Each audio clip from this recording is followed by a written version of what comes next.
3 months in, Margot realized she owned 17 things in Gammon's penthouse. Not moved in, not officially, but her life was quietly appearing in his. And he never mentioned it. He just made space. But the deeper she stepped into his world, the stranger it became. Security codes that changed weekly, men in the lobby who knew her by sight, staff who watched him with something like reverence. Then a video surfaced.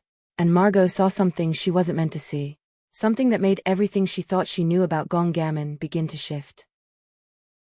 The first thing Margot noticed, 3 months into whatever this was that she owned 17 things in his penthouse.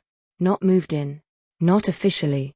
She still paid rent on her apartment in Fishtown, still kept her key on a separate ring, still referred to his place as his place in conversation, even to Sarah, who had stopped believing her approximately 6 weeks ago and now made a specific face whenever Margot mentioned going home that communicated, without a single word, her complete skepticism. But the products were there. Her shea butter and her edge control on the bathroom shelf, arranged neatly beside his unfussy line of expensive, minimalist things. Her 2 favorite mugs in the cabinet.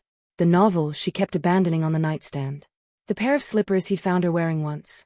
Hers, brought over in a bag she'd packed for one night, that had appeared the following week in the correct size, unworn, as though they'd always lived there. He hadn't mentioned it. She hadn't asked. That was the thing about Gammon. He communicated primarily in arrangements. In provisions. In the quiet architecture of care. He had leased the penthouse 6 weeks after Lake Como. Sarah called it romantic. Margot called it impractical. Gammon called it convenient. This morning he was making coffee. She watched him from the kitchen doorway, still in his shirt from the night before, her own hair wrapped in the silk scarf she'd started keeping in the nightstand drawer. The penthouse was silver with early light, all floor-to-ceiling glass and clean stone, the Philadelphia skyline laid out behind him like a promise. He stood at the counter with his back to her, broad-shouldered, unhurried, moving through the space with the economical certainty of a man who is always exactly where he intends to be. He was, objectively, and somewhat inconveniently, still the most beautiful man she had ever met. She thought she'd have gotten used to it by now, his face, the angles, the way the morning light caught the dark of his hair. She had not. She suspected she wasn't going to. He turned before she'd made a sound. He always did. "You're up early," he said. "Couldn't sleep." She padded to the counter. He handed her a mug. Oat milk, 1 sugar, the temperature exactly right, and pressed his mouth to her shoulder where the shirt had slipped. She felt it all the way down. "Come back to bed," he said, against her skin. "You're standing in the kitchen." "I'll come with you." She laughed into her coffee. He smiled against her shoulder. Outside, the city was waking up in its gray, industrious way, indifferent to the fact that something was happening in this kitchen that she didn't yet have a name for. Something warm and domestic and slightly frightening in the way of all things that feel too good to be structurally sound. 3 months. He had rearranged his life around her city, around her routines, around the particular orbit of her days, and she had let him. And it had felt like the most natural thing in the world, and that was the part she kept coming back to in the quiet moments. How natural it felt. How completely, immediately natural. The penthouse was on the 41st floor of a building that didn't advertise itself. No name on the exterior, no lobby art, nothing that said "look here." The elevator required a key card and a code, and the code changed weekly, which she knew because she'd once punched in Tuesday's code on a Wednesday and stood in a stopped elevator for approximately 4 seconds before a voice asked, with impeccable politeness, if she required assistance. There were men in the building. Not uniformed. Nothing so obvious. But there. In the lobby, near the parking structure, occasionally in the hallway on the 41st floor when she came back late. They nodded to her. They knew her by sight. The building staff had a particular quality of attention when Gammon moved through common spaces. Careful, deferential, a half-step removed from what she'd call reverence. She'd noticed it the first week. Filed it under CEO behavior, probably normal at this level. Filed it again the second week, the third. By month 2, the filing cabinet was getting full. Nothing dramatic. Nothing she could point to. Just a version of him she couldn't quite reconcile with the man who kissed her forehead in the mornings and remembered she hated cilantro and spent 40 minutes once helping her draft a difficult email to a colleague, reading every draft with the focused, honest attention of someone who had no agenda except helping her get it right. She loved him. She was happy. She kept both of those things in one hand while she kept the filing cabinet in the other, and most days the first hand was heavier. Most days. It wasn't until October that she asked about California. They were on the couch, her legs across his lap, a film on television that neither of them was watching, the comfortable silence that had become one of her favorite things about being with him. Rain on the windows. His hand absent on her ankle. "I've been thinking," she said. I've never seen where you live. Actually live. Like, your actual home." The hand on her ankle stilled. Just for a breath, so brief she would have missed it if she hadn't been paying attention. Then, smooth and unhurried. "There's no need. I'm here. But I'd like to see it. I've told you everything about every apartment I've ever lived in. You know my hometown, my block, my corner bodega." She tilted her head to look at him. "I don't even know what your kitchen looks like." He met her eyes. His face was composed in the way it went when he was processing something he didn't want to show. "It's less interesting than this one. Gammon. You'd be bored. You'd be there. I wouldn't be bored." He smiled, the real one, small and private, the one that was only ever hers. "There's no rush." She looked at him for a moment. He looked back, patient and steady and impenetrable, and she felt it then. The thing she didn't have a name for, settling into her chest like a stone finding the bottom of a lake. "He has never wanted me there. Not once." She didn't say it. She looked back at the television and laughed about something else, and let him pull her closer, and she was warm and held and happy, and the stone was still there. The charity gala was Margot's event. She'd been on the planning committee for the Dace Foundation for 2 years, and this was their biggest fundraiser. A black tie auction in a ballroom in Center City, the kind of evening that required 6 months of preparation and a good pair of heels. She'd agreed to be one of the auction items 6 months ago, before Lake Como, before everything. A mentoring dinner with Margot Shaw. The auction catalog described her as a rising professional, community advocate, and longtime supporter of the foundation. Her colleagues described her, more simply and far more accurately, as someone people liked being around. She blushed when the idea was proposed and agreed, because the foundation mattered.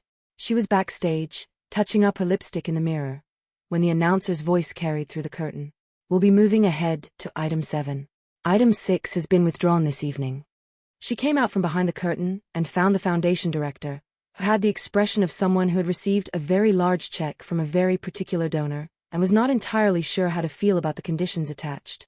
"Someone made an extremely generous donation," the director said carefully, "to remove item 6 from the program. Anonymously." Margot looked across the ballroom.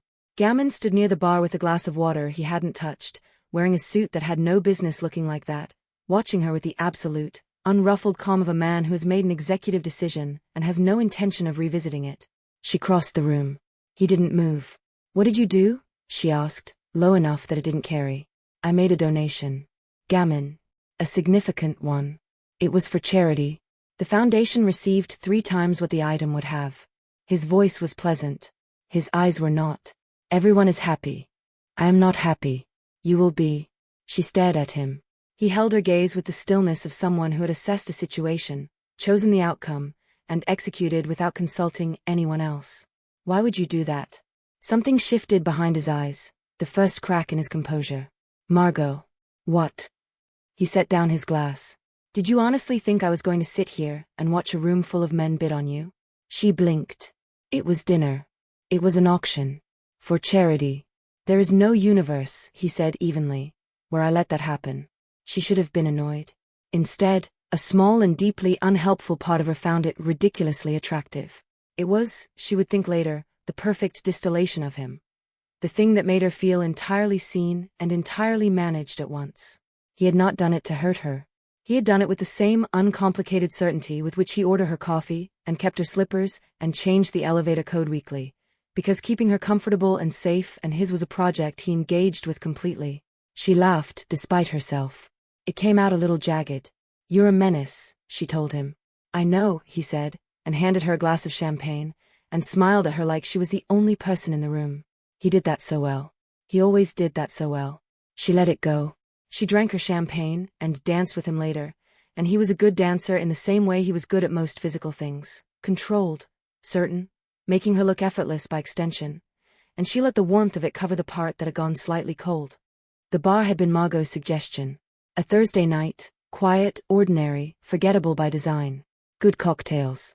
Low lighting. A corner booth where no one should have had a reason to approach them. She was mid-sentence about a student whose mixed media project had made the local paper when she felt Gammon change. Not dramatically. Not in any way she could have explained. But she knew him, And this wasn't the man who had left the penthouse with her an hour earlier. Something in him had gone quiet enough to make her look up. She followed his gaze.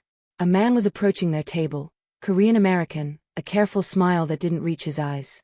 He moved like someone doing mental math with every step. Not drunk. Not lost. He had found exactly the table he was looking for.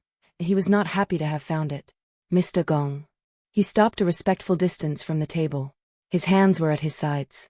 I apologize for the interruption. Gammon set down his glass with a patience that was somehow the most dangerous thing in the room. A man like you comes to Philadelphia, the man continued, the careful smile holding by visible effort, start spending time here, and doesn't reach out. You can understand how that might concern certain people. You know who I am. Gammon's voice was calm. And you thought approaching me during my private time was wise. Alan Kim's careful smile flickered. Public is safer. So you're the sacrificial lamb they sent on this mission. They actually strongly advised against anyone approaching you. Something crossed Alan's face. Genuine, unperformed anxiety. I saw you here tonight. I mean no disrespect, Mr. Gong. That, Gammon said, very quietly, is for me to decide. Alan paled. He nodded once, a small, precise motion, and retreated from the table with the controlled urgency of a man who is very glad to be leaving but cannot afford to look like he's running. The bar continued around them. Music. Laughter. Ice in glasses. All of it normal, unchanged, unaware. Margot sat frozen. She was looking at Gammon, who had picked up his drink again and returned his attention to her as though they'd merely been interrupted by a waiter, and she was thinking very clearly and very quietly about how afraid that man had been. Not of a situation. Not of consequences. Of him. Specifically, personally, immediately, of Gong Gammon, who was sitting across from her in a bar in Rittenhouse Square looking like he had just fielded a mildly tedious professional obligation. Margot. His voice was low and even. Who was that? She said. It did not come out as a question. No one you need to worry about. Who was he? He looked at her. Something passed through his expression. A calculation, briefly visible, then submerged. A local businessman. He had concerns about my presence in the city. He was scared of you. Gammon didn't answer. Gammon. That man was terrified. He was cautious. She stopped. Picked up her glass. Put it down. Looked at the table. Who are you? He was quiet for a long moment. I'm the man who's been sitting across from you all evening. That's not what I asked. He met her eyes. I know. They finished their drinks. They went home. He reached for her in the dark and she let him. Because she loved him and she was afraid, and those two things were sitting in her chest like stones now. Both of them heavy. Neither of them leaving. The Korean restaurant had been her idea. She'd read about it in a food magazine, Sun, a chef-driven tasting menu place in Old City, the kind of reservation that required planning and intention. She'd booked it weeks in advance and presented it to him over breakfast with the energy of someone producing a prize, which it was, because getting into Sun at a reasonable hour was a feat of patience and persistence. Charity prize, she'd said. You donated, you get the dinner. He'd looked at her over his coffee with the expression that meant he found her delightful, and would not be saying so. Money well spent. They were shown to their table. It was a beautiful space. Warm wood, candlelight, the smell of something deeply savory and complex moving through from the kitchen. She was reaching for the menu when the front door opened, and the owner came through it at a velocity that did not match the ambience. He was speaking in Korean before he'd even reached the table, urgency tight in the line of his mouth. Gammon listened, expression unchanged. English, he said calmly. For Margot. The man stopped. Noticed her. Adjusted instantly. I'm so sorry, I'm the owner. Mr. Gong, we weren't expecting you. We have a private dining room available. It would be our absolute honor. Gammon looked at Margot. Not at the owner. At her. It's your decision. The owner went still. Margot blinked. We're fine here, she said, because the private dining room felt a little too much like retreat, and she'd chosen this table for the ambience. The owner swallowed. His smile stayed fixed. A bead of sweat slid down one temple. At least allow us to move you to one of our better tables. Margot glanced toward the windows. The view was objectively nicer. She looked at Gammon, who was studying the menu with the focused attention of someone selecting securities. Okay, she said. Relief washed over the owner. Not fully, but enough to be noticeable, and he led them to the corner with a graciousness that felt like physical release. She sat. Looked at Gammon. He looked back. This happens, she said. Doesn't it? People recognizing you. Being scared. People are cautious, he said. Stop saying that. He held her gaze. Something settled behind his eyes. I operate in certain industries. I have a particular kind of reputation. It makes people careful. Careful like the man who approached us at the bar? Yes. And the owner? Yes. She looked at the candlelight. The restaurant was warm and extraordinary around them, and she was sitting across from a man she loved who had just confirmed, without confirming anything, that the city of Philadelphia had rearranged itself around him in ways she was only now beginning to map. What kind of industries? She said. He held her gaze. Complicated ones. She ate dinner. The food was extraordinary. He noticed everything she enjoyed and said almost nothing. He drove her home and kissed her slowly in the elevator, and she kissed him back with everything she had, and also with the stone in her chest, which was getting heavier. The news alert came on a Tuesday morning, 2 weeks later, while she was eating toast at his kitchen counter. Local businessman Alan Kim missing after failing to report to probation officer. Authorities are requesting public assistance in locating Alan Kim, 48, who failed to report to his probation officer last week. She read it 3 times. She set down her toast. She waited for him to come out of the study. He walked into the kitchen and saw her face and went still. Alan Kim, she said. Something moved through him. The briefest flicker of something she would have missed 6 months ago. I saw. Did you? She couldn't finish the sentence. He crossed his arms. Something happened at the corner of his mouth. Not this time, he said. I didn't touch him. She heard the words. She also heard what lived behind them. Not this time. As though there were other times. As though this was a category of thing with a history. She watched him register what he'd said, and what she'd heard, and she watched his face do something it very rarely did, slip. Margot. Not this time, she repeated. Quietly. He exhaled. He came around the counter, and stood close, his voice dropping into the register he used only with her. It really wasn't me. Someone may have learned about what Alan did at the bar. Someone who wanted to demonstrate their loyalty. She heard. People hurt other people because of you. On your behalf. Without you asking. Gammon. I'll find out where he is. He picked up his phone. Pressed 1 contact. Said briefly, in Korean. 2 words she didn't know. Then, in English, find Alan Kim. He lowered the phone. He was looking at her like this was reassurance. Like one phone call was evidence of innocence. Like she should feel better now that she had seen how thoroughly and immediately a person could be located by the people who answered when he pressed a single contact. It had the opposite effect. The Bodycam footage leaked 3 days later. She saw it first while scrolling the news on her phone, then everywhere, police responding to an anonymous tip, Bodycam footage of the arrest, Alan Kim being led out of a building in West Philly. He was not composed. He was not the careful, calculated man who had approached their table with his anxious smile. He was screaming. He'll find me. You don't understand. He'll find me. Officers were trying to guide him toward the patrol car. It was a mistake. I shouldn't have gone near him. They told me not to. They told me not to approach him. She watched it once. She sat at her kitchen table. Her kitchen, in her apartment, the one in Fishtown she still paid rent on. And she let the whole weight of it settle, finally, completely, with nowhere left to go. She thought about the penthouse. The elevator code. The men in the building who knew her by sight. The restaurant owner running in from outside. The gala donation. The charity director's careful face. Certain people. A particular kind of reputation. Not this time. She thought about cobblestone streets in Lake Como at 1 a.m. She thought about a man who seemed willing to cross the country for her, but not willing to bring her home.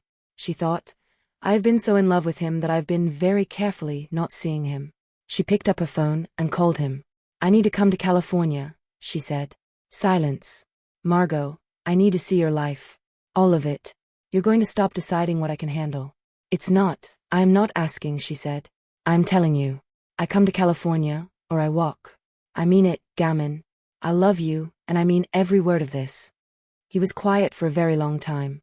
Give me tonight, he said finally. I'll be at your door in the morning. She almost said, I know you will. She almost said you always show up.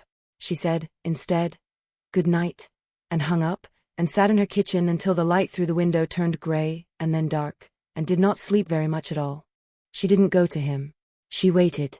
It was a different kind of waiting from what she was used to, not the patient, warm waiting of someone who trusts the outcome, but the taut, careful waiting of someone who has made a decision and is holding it steady with both hands because she knows if she softens for one moment, she will find a way to talk herself back from it.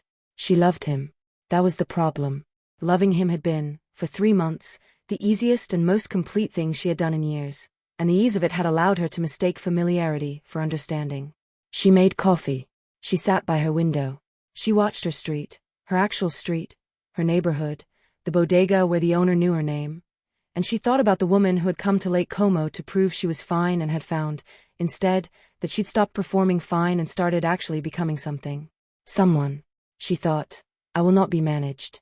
Not by Jake, who decided what I was worth. Not by Gammon, who decided what I could bear. She thought. I love him too much to let him make me small. The knock came at 8:15. She opened the door and he was there. And for a moment she just looked at him, because that was always the first thing, always the particular impact of him in space. He was wearing dark trousers and a simple gray shirt, no jacket, and he looked like what he was. A man who had been up all night and had made peace with it. His eyes found her immediately. They always did. He was holding a blue rose. She went still. It was a thing from college, a stupid, specific story. A florist she dragged him to one afternoon for a friend's birthday. Her delight at the dyed roses in the window, his quiet tolerant amusement. She'd pointed at the blue one and said something like, that's the most dramatic apology flower I've ever seen, and he'd filed it, because he filed everything, and 3 weeks later, after the only argument they'd had in 7 years of friendship, something small and stupid and resolved in a day, there had been a blue rose on her dorm room doorknob. No note. She'd known immediately. She hadn't thought about it in years. He had. She stepped back from the door and let him in. He set the breakfast bag on the counter. He'd brought food, of course, because that was also who he was, and stood in her kitchen looking at her, and for the first time since she'd known him, he looked something she didn't have a word for in relation to him. He looked afraid. I need you to know something, he said. Okay. I have never lied to you. Not once. I have withheld. I have edited. I have made decisions about what you needed to know, and when. He was looking at her directly, because he always did, because that was the only way he knew how to do anything. Those were wrong decisions. I know that. But every feeling I've ever had for you, every conversation, he stopped. Started again. That was true. All of it. I know, she said. He exhaled. Tell me about California, she said. He was quiet for a long moment. The light in her apartment was gentle and ordinary around him, and he stood in it looking enormous and exhausted and unfamiliar in his honesty. If you come to California, he said, you'll see a version of me that I don't bring here. I keep it separate. I've always kept it separate. He looked at his hands briefly, then back at her. What I do, Margot. What I actually do. It is not. I am not a CEO who has made complicated investments. That is a part of it. A small part. I know, she said again. The men at the bar. The restaurant. The penthouse. Alan Kim. He said the name carefully, with no inflection. That is not the exception. That is the rule. And in California, the rule is larger. How much larger? His jaw moved. Significantly. She looked at him. He looked back. Outside, her street was going about its ordinary business. A delivery truck, a woman walking a dog, the bodega owner stacking something in the doorway. I love you, she said. I love you, and I'm not going to let you decide what I can carry. Not anymore. I'm not going to be the version of Margot that you protect from yourself. She crossed the distance between them and put her hand on his chest, over his heart, and looked up at him. I need to know who you are. All of it. He covered her hand with his. His was warm and heavy and very still. You might not want this, he said. After. You might not want me. That's my decision to make. Something broke open in his expression. Just briefly, just enough for her to see, behind all the control and the stillness and the impenetrable composure, the man who had carried her as his only honest thing for 7 years and was terrified, right now, of losing her. Okay, he said. Okay. We go to California. She breathed. She was terrified. She was steady. Both things at once, which was, she was learning, the only way anything real ever felt. She reached up and straightened his collar, which didn't need straightening. He watched her do it. Eat breakfast first, she said. You look terrible. I look fine. You look like you slept in a chair. I didn't sleep. I know. She went to get plates. Eat anyway. He sat at her kitchen table. Too big for a small kitchen. eating the breakfast he'd brought with the focus of a man who understood he was no longer being asked for answers, only honesty. She watched him, loved him, feared him, knew him, chose him anyway. For now, he stayed the rest of the day. They talked. Not continuously, not dramatically, in fragments, over coffee that cooled untouched between them, while she folded laundry and he stood by the window answering emails. While they made dinner and, for a few minutes at a time, let themselves talk about anything that wasn't California. The questions didn't leave. They simply stopped circling. That night, she found him standing at her bedroom window. City lights reflected faintly in the glass. He turned when he heard her. For a moment, neither of them spoke. Then he crossed the room. When he kissed her, something in it had changed. Not urgency, not possession. Hope. She felt it immediately, fragile, careful, nothing like the certainty she was used to from him. As though, for the first time since Lake Como, he understood there were no guarantees left between them. She touched his face. The tension in his shoulders eased by degrees. Not gone. Just quieter. Come here, she whispered. His eyes closed briefly. The expression that crossed his face lasted less than a second. Relief. Not certainty. Just relief. The kind a man only shows when he thinks no one is looking. Afterward, they lay together in the dark. His arm around her waist. Her head on his chest. Neither of them asleep. She listened to the steady rhythm of his heartbeat and wondered how one person could feel so familiar and so unknown at the same time. Beside her, Gammon stared into the darkness, one hand resting against her back as though reassuring himself she was still there. For tonight, neither of them spoke. Neither of them needed to. California was still waiting. So were the answers. They flew private. 3 months ago, the jet would have occupied most of her attention. Now it barely registered. California was the thing she couldn't stop thinking about. She sat by the window and watched Philadelphia grow small beneath her. He sat next to her, watching her instead of the window. He always did that, measured departure or arrival by her face rather than the landscape. She'd noticed it the first time they'd flown together, coming back from Lake Como, and she noticed it now, and she thought, he's been watching me for 7 years. I'm only now understanding what that means. You're doing that thing, she said. What thing? Where you watch me instead of looking out the window. He didn't deny it. The city looks the same from the air. You live there. I know what it looks like. She turned from the window. He was leaning back in his seat, composed and unreadable, waiting for the question he already knew was coming. Are you going to tell me, she said, what to expect? He considered this. I'll tell you what I can. That's not a yes. It's an honest answer. She let out a breath. Okay. She turned back to the window, where the clouds had swallowed the city, and there was nothing below them now but white. Are we safe? In California? You're safe, he said. No hesitation. No qualification. I said we. A pause. We're safe. She looked at him. He looked back. He meant it, which was the thing about Gammon. He did not say things he wasn't certain of. He simply didn't speak until certainty was available. She had learned, over the years, to read the weight of his silences, and this one had the texture of something absolute. She nodded. She turned back to the clouds. Tell me something true, she said. He was quiet for a moment. I've wanted to bring you here since the second week after Como. Since the first morning I watched you make coffee in my kitchen, and understood that I had made a mistake keeping these things separate. He paused. I thought I was protecting you. I was protecting myself. From what? From the version of this conversation, he said, where you decide I'm not worth the context. She looked at him. He was looking at the table now, which was one of the only times she'd ever seen him look anywhere that wasn't directly at what he was addressing. Gammon. He looked up. You are so impossibly stupid sometimes, she said, with complete affection. Something moved through his face. It arrived eventually, as the small private smile she'd loved for 7 years without understanding the whole of it. I know. I've been in love with you since Lake Como. Possibly before. She held his gaze. I did not fall in love with a version of you. I fell in love with you. All of it counts. He was quiet for a long moment. I still don't know what happens after California.